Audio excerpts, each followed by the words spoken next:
जो आप मेरे पीछे देख रहे हैं वो दुनिया की सबसे स्ट्रिक्ट और सबसे बड़ी जेल है। इस मेगा जेल में 40,000 कैदियों की कैपेसिटी है। यहाँ वो कैदी हैं जिन्हें आप सबसे खतरनाक और अनसेफ इंसान मान सकते हैं। तुमने कितने लोगों की जान ली है? 5, 10, कितने?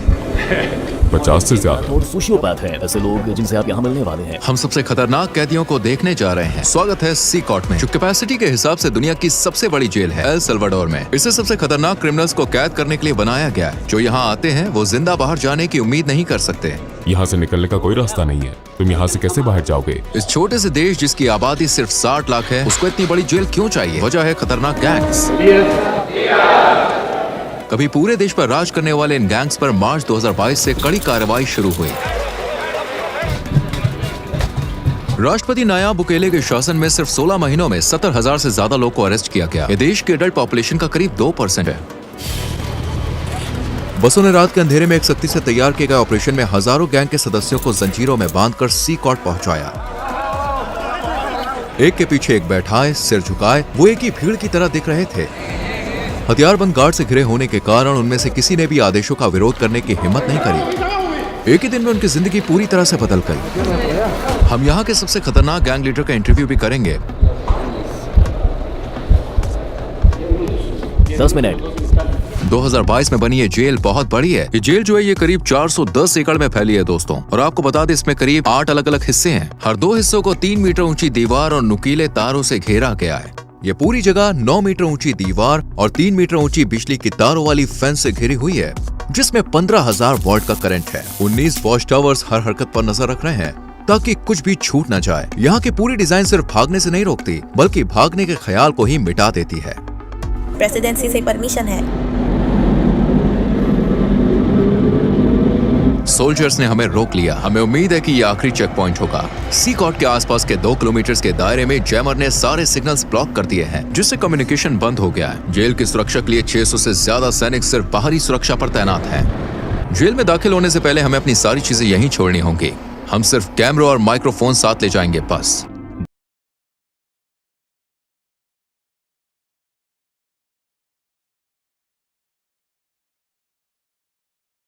मशीन कुछ भी छुपने नहीं देती। ये हाई कैपेसिटी एक्सरे स्कैन हड्डियों और अंदरूनी अंगों तक को दिखा देता है। इसे खासतौर पर नए कैदियों की जांच के लिए इस्तेमाल किया जाता है, ताकि कोई भी अपनी बॉडी में ऐसा सामान ना ले जाने की कोशिश करे जो पूरी तरह से प्रतिबंधित है। ये लोग चीजें निगल लेते थे या फिर और एड्स के जरिए अंदर लाने की कोशिश करते थे। Micro SD card, micro chips और यहाँ तक कि फोन चार्जर भी। एक और गहन बॉडी चेक की गई। अपने जूते उतारो। उन्होंने हमारे सॉक्स को भी अंदर से चेक किया। हमें केवल सिक्योरिटी पार करने में 1 घंटा लग गया, जबकि हमें मीडिया के रूप में इनवाइट किया गया था और इसके लिए महीनों पहले अप्लाई किया था। गार्ड्स ने मास्क पहना है क्योंकि वो यहाँ एक जोखिम भरा काम कर रहे हैं। अगर उनकी पहचान हो गई तो टाउन सेंटर्स जाना उनके लिए और भी खतरनाक हो सकता है, क्योंकि इनके गैंग्स के बहुत सारे कनेक्शन है, इसलिए उन्हें अपनी पहचान छुपानी पड़ती है। आप मास्क क्यों नहीं पहनते? मुझे उनसे आमने सामने बात करनी पड़ती है, उनकी आंखों में देखकर। वो पहले से ही जानते हैं कि मैं कौन हूँ। अब हम रजिस्ट्रेशन रूम में हैं। ये जगह सिर्फ कैदियों के लिए है। जब किसी क्रिमिनल को सड़क से पकड़ा जाता है तो उनके पास कोई ID नहीं होती और न ही वो अपना असली नाम बताते हैं, इसलिए उनकी फिंगरप्रिंट और फोटो लेकर उन्हें सिस्टम में एनरोल किया जाता है। एक बार जब वो सी कॉट का परमानेंट पार्ट बन जाते हैं तो वो अपने परिवार और प्रियजनों से हमेशा के लिए संपर्क खो देते हैं, क्योंकि फैमिली विजिट स्ट्रिक्टली मना है। ये भी ध्यान देने वाली बात है कि बड़ी कार्रवाई के दौरान कुछ मासूम लोग गलती से जेल में बंद कर दिए गए। नो कॉन्टैक्ट पॉलिसी की वजह से उनके परिवार को ये तक नहीं पता कि वो कहाँ हैं या जिंदा भी हैं या नहीं। कुछ के लिए ये डॉक्यूमेंट्री उनके गायब प्रियजन को देखने का पहला मौका हो सकता है। कैदियों के मॉड्यूल्स में जाने से पहले हम जेल के आर्मरी सेक्शन में गए। ये हिस्सा किसी भी संभावित दंगे के मामले में जरूरी है, क्योंकि यहाँ के क्रिमिनल्स दुनिया के सबसे खतरनाक क्रिमिनल्स माने जाते हैं। हम जो हथियार यहाँ इस्तेमाल करते हैं और वो T65 राइफल है, जो कि M16 राइफल जैसी ही होती है। हमारे पास 12 गेज शॉटगन भी है। सिग सॉयर राइफल हमें तंग जगहों में भी आसानी से काम करने देती है। जब क्रिमिनल्स को अरेस्ट कर बस में ले जाया जाता है तो उनके मूवमेंट को रोकने और ऑफिसर्स की सुरक्षा के लिए कई तरह की हथकड़ियां और जंजीरें लगाई जाती हैं। क्या यहाँ पे कभी दंगा हुआ है? अभी तक कोई भागने की कोशिश नहीं हुई। यहाँ हमारे पास सबसे खतरनाक क्रिमिनल है। दंगा रोकने वाले गियर में सिर की सुरक्षा, फेस शील्ड, गर्दन की सुरक्षा, एंटी ट्रॉमा वेस्ट, पैरों की सुरक्षा, शिन गार्ड्स और एक शील्ड शामिल है। आमतौर पर जेलों में कैदी हाथ से बने हथियार जैसे चाकू या नुकीले औजार तैयार कर लेते हैं। उनकी पूरी सुरक्षा की जाती है। आप देख सकते हैं उनके पैरों की भी सुरक्षा होती है। क्योंकि जेल बहुत बड़ी है, हमें बस से जाना होगा। अब हम मॉड्यूल एरिया में एंटर कर रहे हैं। देश को सुरक्षित रखने के लिए सीकॉट में 1000 स्टाफ मेंबर्स काम करते हैं। ये लगभग इम्पॉसिबल है, लेकिन बस सोचिए अगर कोई कैदी इस किलेनुमा जेल से बाहर निकल भी जाए तो जो छोटे छोटे पत्थर आप देख रहे हैं उन्हें जानबूझकर यहाँ रखा गया है। इन पत्थरों पर चलते ही आवाज होती है जैसे अलार्म बज गया हो। ऐसे में चुपचाप भागना नामुमकिन है। क्या उन्होंने भागने की कोशिश की? नहीं। क्या वो कोशिश कर सकते हैं? मुश्किल है, क्योंकि उन्हें कई सिक्योरिटी रिंग्स पार करने होंगे। सीकॉट को एक अलग अलग जगह पर अपनी पूरी इंफ्रास्ट्रक्चर के साथ बनाया गया है, जिसमें इलेक्ट्रिकल और सीवेज सिस्टम भी शामिल है ताकि बाहरी रोक टोक ना हो सके। अगर बिजली कट जाए या पानी की सप्लाई रुक जाए तो सिस्टम्स और पावर प्लांट एक हफ्ते तक काम कर सकते हैं। मुझे बहुत एक्साइटमेंट हो रही है। अब हम दुनिया के सबसे खतरनाक क्रिमिनल्स के आमने सामने होने वाले हैं। माहौल काफी तनावपूर्ण है। अब हम एक मॉड्यूल के अंदर जा रहे हैं। आप यहाँ तीसरे और चौथे मॉड्यूल को एक साथ देख सकते हैं। जो क्रिमिनल इनमें से किसी एक इमारत में घुसता है वो कभी इन दरवाजों से बाहर नहीं निकलता। कुछ ही कदमों में हम 2500 से ज्यादा कैदियों के बीच होंगे। यह ऐसा है जैसे कंट्रोल केओस के बीच कदम रख रहे हैं।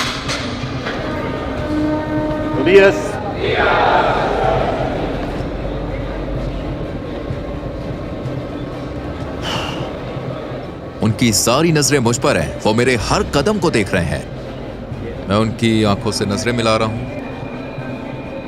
यहाँ इतने सारे लोग हैं, मेरे पास शब्द नहीं है। मुझे बहुत बेचैनी महसूस हो रही है। सभी कैदियों ने सफेद शर्ट, शॉर्ट्स और चप्पल पहनी होती है। उनके पास और कोई सामान नहीं होता। ज्यादातर कैदी मुश्किल से 20-25 साल के होते हैं और गंभीर अपराधों के लिए दोषी ठहराए गए हैं। इतिहास के सबसे कुख्यात क्रिमिनल के पास भी आमतौर पर 20 से 30 पीड़ितों का रिकॉर्ड होता है, लेकिन यहाँ कुछ कैदी सैकड़ों मासूम लोगों की जान लेने के लिए जिम्मेदार हैं। क्या मैं कैदियों से कुछ पूछ सकता हूँ? नहीं, बिल्कुल नहीं। अगर आपके कोई सवाल है तो मैं उनका जवाब दूंगा। अगर वो मुझसे बात करने की कोशिश करें तो आप क्या करेंगे? मैं उन्हें ऐसा करने नहीं दूंगा। वो जानते हैं कि अगर उन्होंने इंस्ट्रक्शंस को फॉलो नहीं किया तो उन्हें सजा मिल सकती है। मुझे जानने की उत्सुकता है कि इन ग्रुप लीडर्स में से किससे मेरा इंटरव्यू होगा। हमें इस पीली लाइन को पार करने की इजाजत नहीं है, क्योंकि ये दुनिया के सबसे खतरनाक इंसानों में से हैं। हमारे और उनके बीच कोई सलाखें नहीं है और हर कोई जानता है कि यहाँ कुछ भी हो सकता है। इस मेगा जेल के 8 मॉड्यूल में से आपको बता दें हर एक में 32 सेल हैं। हर सेल में करीब 80 कैदी होते हैं, लेकिन ये संख्या 150 तक जा सकती है। जेल अभी अपनी पूरी क्षमता पर नहीं है, लेकिन फिर भी हर कैदी के पास केवल 0.5 स्क्वायर मीटर्स की पर्सनल जगह है। कैदियों को ना तो कोई वेंटिलेशन मिलता है और ना ही सेल के बाहर चलने का कोई आंगन। यहाँ हर कैदी को इतनी लंबी सजा दी गई है जिसको आप इमेजिन भी नहीं कर सकते। एक चीज जो नहीं बदलती वो ये है कि ये कैदी कभी भी बाहर नहीं जाएंगे और कभी सूरज की रोशनी नहीं देख पाएंगे। जेल के अंदर बाहर आने जाने की इजाजत केवल स्टाफ और कभी कभी मीडिया को है। ये लोग कभी भी इस बिल्डिंग को नहीं छोड़ेंगे। अगर आप उनके चेहरे को देखें तो उनकी आंखों में खालीपन दिखेगा। इनके पास भविष्य के लिए कोई उम्मीद नहीं है। ये लोग बहुत रोबोटिक लगते हैं। इनकी जिंदगी एकदम बेजान चल रही है। ये खुला कोना इनका टॉयलेट एरिया है। 80 कैदियों के लिए यहाँ सिर्फ 2 टॉयलेट है। ये काफी अपमानजनक है। इनका पूरा कॉन्फिडेंस और अनुशासन यहाँ तोड़ दिया जाता है। जहाँ ये टॉयलेट करते हैं वहीं पर ये नहाते भी हैं। खुद को साफ करने के लिए वो प्लास्टिक के डायपर्स और एक ही बेसिन का इस्तेमाल करते हैं। उनकी सेल में पीने के लिए सप्लाई नहीं है, इसलिए उन्हें पीने के पानी के लिए एक नीले बैरल पर निर्भर रहना पड़ता है। जहाँ ये कैदी सोते हैं वो है मेटल के बंक बेड। न तकिया और न ही गद्दा। हर कैदी को सिर्फ जरूरत भर का सामान मिलता है। एक सफेद चादर, एक यूनिफॉर्म, मोजे, चप्पल और एक तौलिया, बस यही। ये कैदी अपने 4 लेवल वाले बंक बेड पर पूरा दिन बिताते हैं। इन्हें ऐसे ठूस कर रखा गया है जैसे गोदाम में सामान रखा जाता है। स्वच्छता और अनुशासन के लिए कैदियों के बाल हर 2 हफ्ते में जेल स्टाफ द्वारा काटे जाते हैं। लंबे बाल या दाढ़ी सिर्फ गंदे ही नहीं होती, बल्कि इनसे तेज धार वाली चीजें भी छुपाई जा सकती है। चलो देखते हैं। अपनी शर्ट उतारो और यहाँ लाइन में खड़े हो जाओ। अब ये अपनी शर्ट्स उतार रहे हैं। ये कैदी कभी MS-13 और बोरियो 18 गैंग्स का हिस्सा थे जो एल सल्वाडोर के मोहल्लों पर राज करते थे। इन 2 दुश्मन गैंग्स ने सालों तक लोकल लोगों से पैसे वसूले और उन्हें बहुत तकलीफ दी।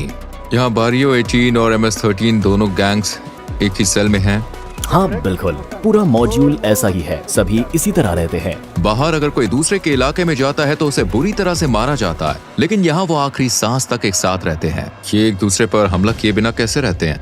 इन्हें साथ रहना सीखना पड़ता है। यहाँ ये जेल में है, सड़क पर नहीं। ज्यादातर कैदियों के शरीर पर यहाँ तक कि चेहरे पर भी टैटू है जो उनकी गैंग की वफादारी को दिखाते हैं।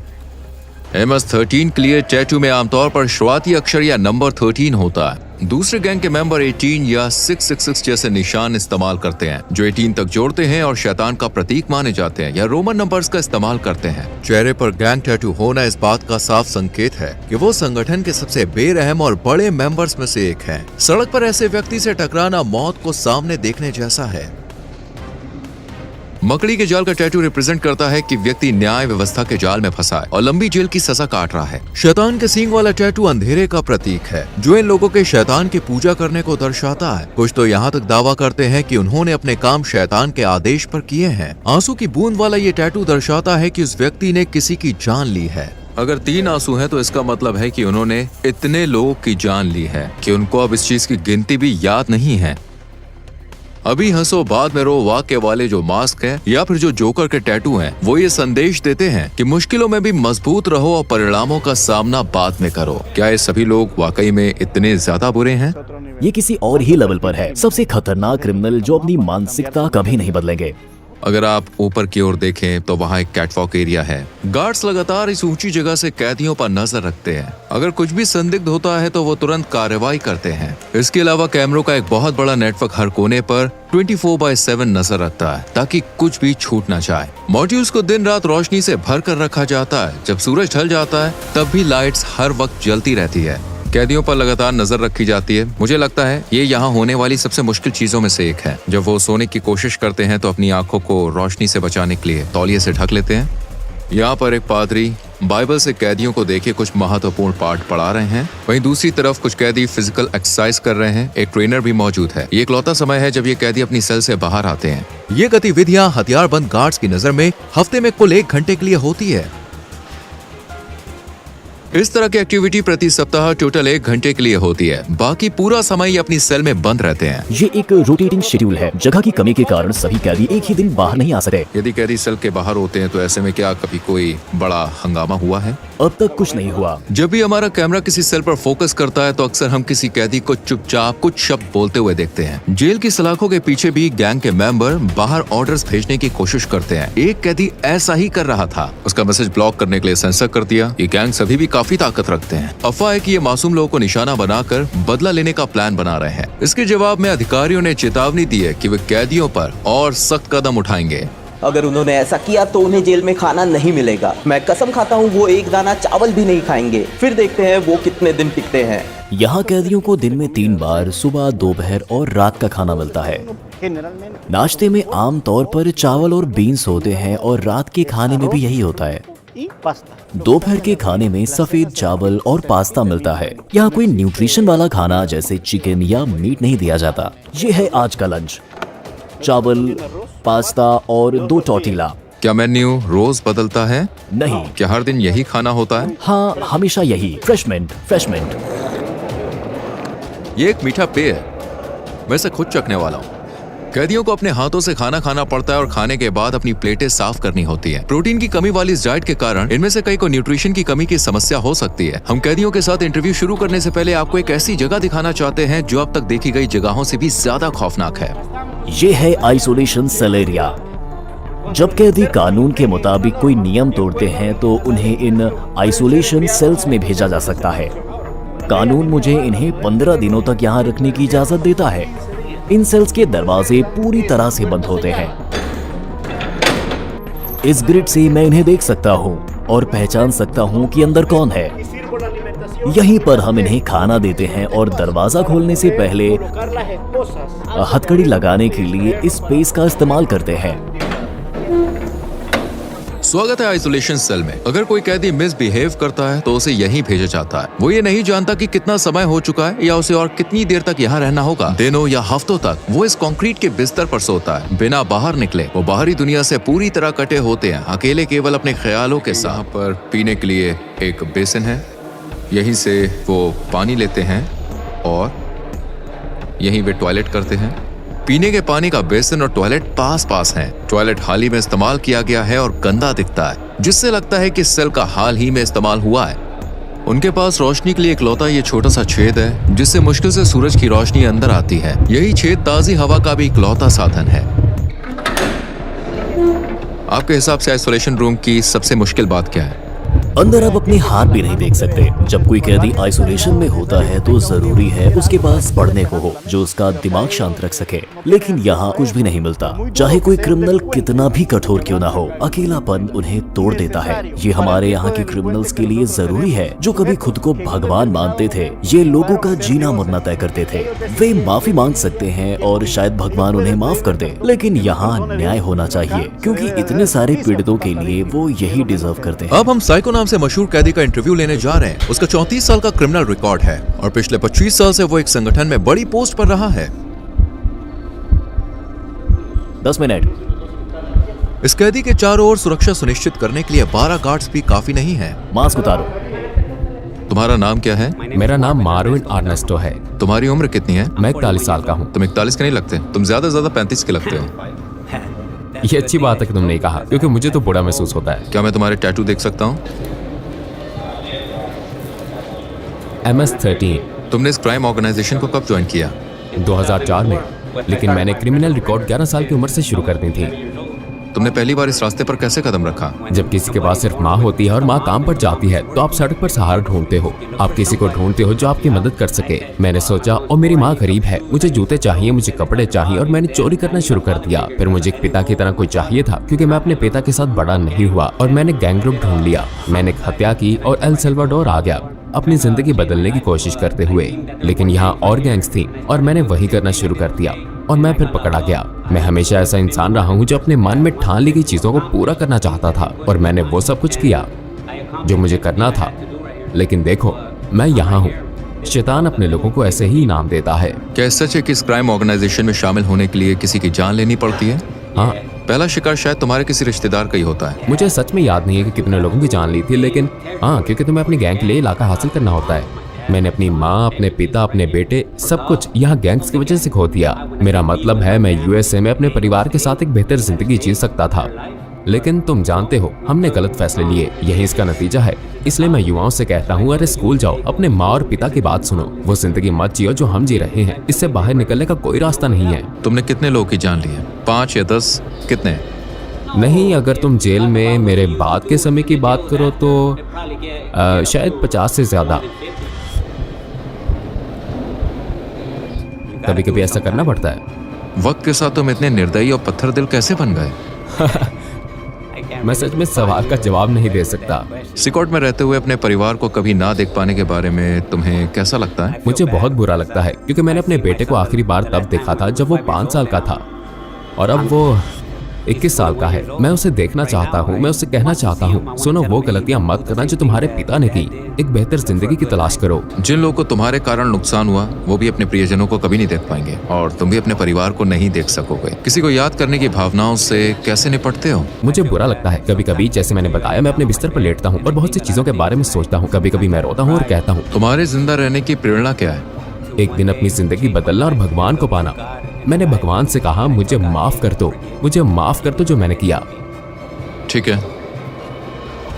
आखिरकार हमने सूरज की रोशनी देखी, और सच कहूं, सिकॉट ऐसी जगह है जहां आप कभी भी नहीं जाना चाहेंगे, यहाँ तक कि एक विजिटर के तौर पर भी। लेकिन जिन लोगों ने सल्वाडोर के मासूम लोगों को शिकार बनाया, यह अब उनका हमेशा का घर बन गया है। इन क्रिमिनल्स ने निर्दोष लोगों का जीने का हक छीन लिया, और अब वो इसकी कीमत चुका रहे हैं। सल्वाडोर की सरकार का मैसेज साफ है, अब अपराध बर्दाश्त नहीं किया जाएगा और सजा बेहद सख्त होगी। सल्वाडोर में सबसे ज्यादा हाई रेट लाइफ कॉस्ट या फाइट्स की वजह से चरम पर। एक साल में हर 1 लाख लोगों में से 104 अपनी जान गंवा देते थे। पिछली सरकारों ने इन गैंग्स के साथ दोस्तों समझौते किए, लेकिन इससे हमेशा के लिए शांति कभी नहीं आई। हालांकि मौजूदा सरकार का मेथड कंट्रोवर्शियल है, लेकिन 2023 तक ये नंबर तेजी से गिरकर 1 लाख में 2.4 हो गया, जिससे सल्वाडोर पहली बार दुनिया के सबसे सुरक्षित देशों में शामिल हो गया। अब तक के नतीजे साफ हैं, शहरों में शांति लौटाई और मोहल्लों में सुकून देखा जा सकता है। लेकिन उन लोगों का क्या जो गलत तरीके से जेल में डाले गए? क्या ये सही न्याय है या केवल अपराध को काबू में रखने का तरीका? क्या ये एक परमानेंट समाधान है या फिर सिर्फ एक टेम्परेरी उपाय? फिलहाल देखिए, हम आपको बता दें, जवाब साफ नहीं है और दुनिया इसे ध्यान से देख रही है। इस डॉक्यूमेंट्री को देखने के लिए धन्यवाद। अगली बार फिर मिलेंगे। सब्सक्राइब करना ना भूलें।